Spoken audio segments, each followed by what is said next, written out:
السلام عليكم أصدقائي النحالة، مرحبا بكم. إذا هذا سؤال أو هذا الفيديو عبارة عن سؤال. أحد الإخوة قال اذكر لي الأخطاء التي يمكن للنحال المبتدئ أن يقع فيها عند التغذية.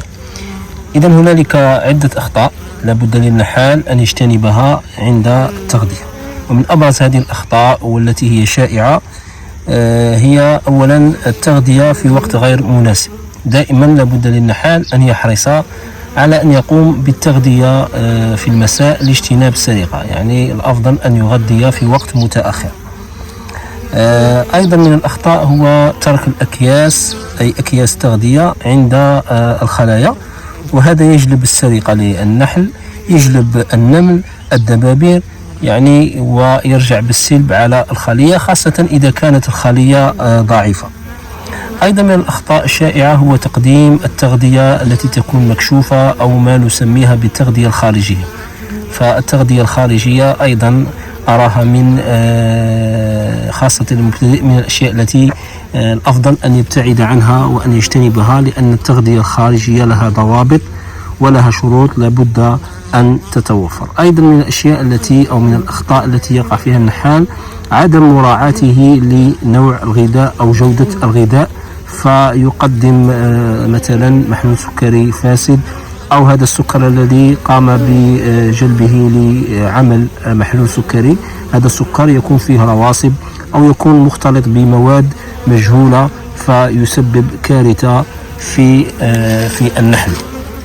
أيضا من الأشياء أو من الأخطاء ربما هي أيضا إعطاء التغذية بدون حاجة حقيقية للنحل، يعني النحل لا يكون بحاجة إلى هذه التغذية، والتي نسميها الإفراط أو التفريط في التغذية. فلابد للنحل أن يكون وسط بين الإفراط والتفريط، وذلك حتى يتفادى مشاكل لتوسع إطارات التغذية، بحيث الملكة لا تجد أين تضع البيض، أو من جهة مقابلة يقلل من التغذية، حيث هذه التغذية لا تكفي حاجة الطائفة، وهذا سيعود بعدة أمور سلبية للطائفة.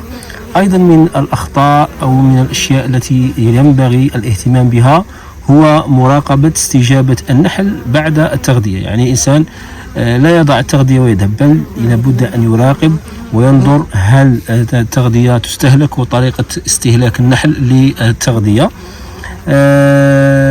أيضا يعني من الأخطاء هذه هي بعض الأخطاء التي أستحضرها الآن، وإلى فيديو قادم. وكما تشاهد أنا الآن أقوم بالتغذية في وقت متأخر.